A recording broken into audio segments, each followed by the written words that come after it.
तामिल इरशाद में आपका खैर मकदम है। इस वक्त हमारे पास मेहमान है एक्स MLA होम शादी बुक और नेशनल कॉन्फ्रेंस के सीनियर लीडर जो इस वक्त जिला प्रेसिडेंट कुलगाम भी है, अब्दुल मजीद लारवी साहब। आज एक PDP की जानिब से एक बयान आया है जमात इस्लामी और JK अलफ के हवाले से। उन्होंने ऐलान कर दिया कि अगर ये दोनों पार्टियां चाहे तो हम वकालत करने के लिए तैयार हैं। इनसे हम इस मामले पे बात करेंगे। मजीद साहब, आपका तामिल इरशाद में खैर मकदम है।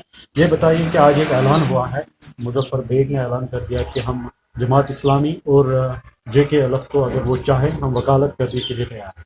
देखो, ये तो ड्रामाबाजी है। इससे पहले भी मुजफ्फर बेग ने पार्लियामेंट में क्या कहा, महबूबा मुफ्ती ने पार्लियामेंट में क्या कहा, ये एक ड्रामाबाजी है, लोगों के साथ धोखा है।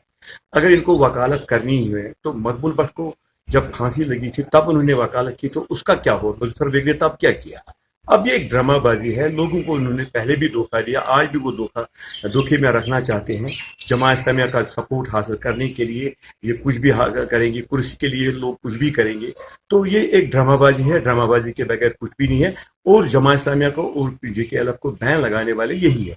ये गवर्नमेंट ऑफ इंडिया के साथ राजनाथ सिंह से मिलकर आई और वहां पे इन्होंने ये फैसला किया कि हमें जमात इस्लामिया को बैन लगाने से हिंदुस्तान में फायदा मिलेगा, जहां पे आज जो पार्लियामेंट के इलेक्शन हो रहे हैं, और महबूबा मुफ्ती को यहाँ पे फायदा मिलेगा। एक मैच फिक्सिंग है। ये उमर साहब ने पहले भी कहा और मैं आज भी कहता हूँ कि दावे के साथ कह रहा हूँ कि बैन लगाने वाले महबूबा मुफ्ती है। ये एक ड्रामाबाजी है।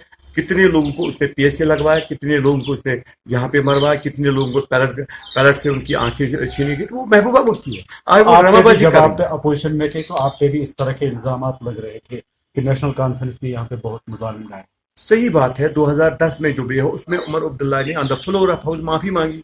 उसने कहा कि बंदूक मेरे कंधे पर तो नहीं था, मगर मैं तो यहाँ इस सरकार को चलाने वाला तो मैं था, इसलिए मैं माफी मांगता हूँ। On the floor of house ने माफी मांगी और आज तक महबूबा मुफ्ती ने इसके बारे में एक भी बात नहीं, क्योंकि एक मैच फिक्स है। अगर उसको नेक नीति होती, अगर ईमानदारी से वो बात कर रहे तो जम्मू में उसने क्यों नहीं उठाया, वो आइडेंटिफाई क्यों नहीं कर रही है कि वहां पे कौन सेकुलर फोर्सेस कौन है, वो डायरेक्टली क्यों नहीं कह रहे कि कांग्रेस को मैं सपोर्ट करूंगी। ये बीजेपी को फायदा देने के लिए जम्मू की 2 सीटों पर उसने अपने कैंडिडेट नहीं उठाए। ये ड्रामाबाजी है और कुछ नहीं। आप क्या ये महबूबा मुफ्ती वही नहीं है जिसने कहा था मैन ऑफ द मिलेनियम? किसको कहा? मोदी को। मुजफ्फर बेग और महबूबा मुफ्ती ने। उसने कहा कि अगर यहाँ पे है कोई प्राइम मिनिस्टर वो तो नरेंद्र मोदी है। आज नरेंद्र मोदी वोट हासिल करने के लिए जमात इस्लामिया की या वकालत कर रहे हैं, तो वकालत करें ना। देखो ना, जब हमारी सरकार आएगी, उमर साहब ने पहले ही कहा, इससे पहले बैन लगाने से पहले, कि उसने कहा कि अगर यहाँ पे जितना भी जुल्म हो रहा है, PSA लगा के लोगों को तंग किया जा रहा है, ये हम रिवोक करेंगे। और बैन तो हमने तब भी नहीं लगाई थी जब 90 में जगमोहन ने और मुफ्ती मोहम्मद सईद तब यहाँ के होम मिनिस्टर थे, तब वो बैन लगाई थी जमात इस्लामिया पर, और हमारी सरकार 96 में हमने रिवोक कराई। ये भी इल्जाम है आप पे कि नहीं, ये वोट बटोरने के लिए इस तरह का कहा जा रहा है कि आप रिवोक करेंगे PSA या बाकी चीजें। देखो, अगर ये वोट बटोरने के लिए होगा तो उमर अब्दुल्ला तो आप सब जानते हैं, तो मैं एक छोटा सा वर्कर हूँ, मैं झूठ बोल सकता हूँ, मैं गलत कर सकता हूँ। उमर अब्दुल्ला जैसी कदावर शख्सियत जो है वो कभी झूठ नहीं बोलते हैं, वो वही करते हैं जो वो बोलते हैं, वो डेफिनेटली करेंगे इंशाल्लाह रहमान। उसने बोला वो करके रहेंगे, और इंशाल्लाह रहमान यहाँ पे लोगों में जितना भी जुल्म आज हो रहा है ये सारा खत्म हो जाएगा, और गवर्नमेंट ऑफ इंडिया को पता चलेगा कि कश्मीर का जो मसला है ये मसला हल होना चाहिए। ऑटोनॉमी इसका वाहिद हल है। और